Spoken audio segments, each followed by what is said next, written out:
Rasul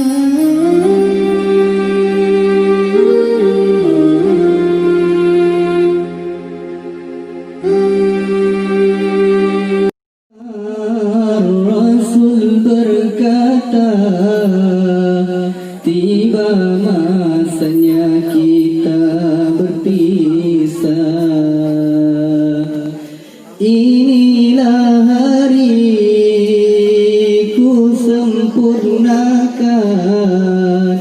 agama Islam yang mulia.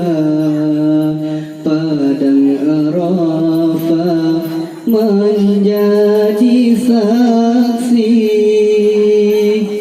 perpisahan yang agung.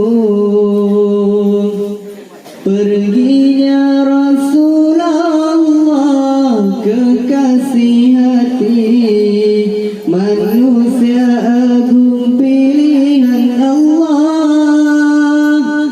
Perginya Rasulullah, kekasih hati, manusia agung pilihan Allah. Air mata pun berderai ketika ia disemayamkan. Pilunya hati kini Rasul yang tercinta telah tiada, tinggal kenangan, namun kau selalu diingat. Syiarmu kekal selama-lamanya. Ya Rasulullah, cahaya ilahi, selamat jalan kekasihku, selamat jalan pujaan hatiku. Dirimu kan selalu dikenang, dirimu kan selalu dirindu. Sayup terdengar Rasul berkata, tiba masanya kita berpisah. Inilah hari ku sempurnakan agama Islam yang mulia. Padang Arafah menjadi saksi perpisahan yang agung.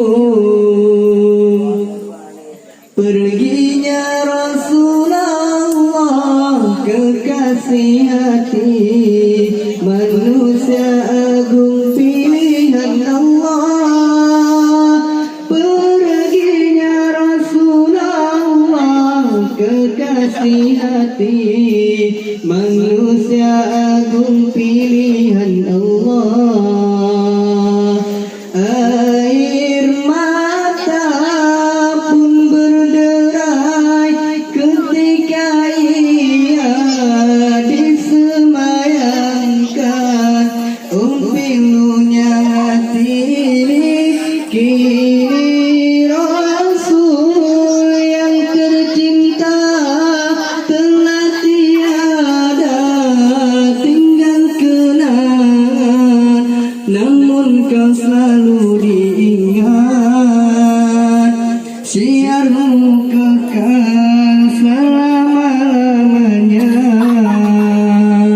Ya Rasulullah, cahaya ilahi, selamat jalan kekasihku, selamat jalan pujaan hatiku. Dirimu kan selalu di dirimu kan selalu dirindu. Assalamualaikum warahmatullahi wabarakatuh.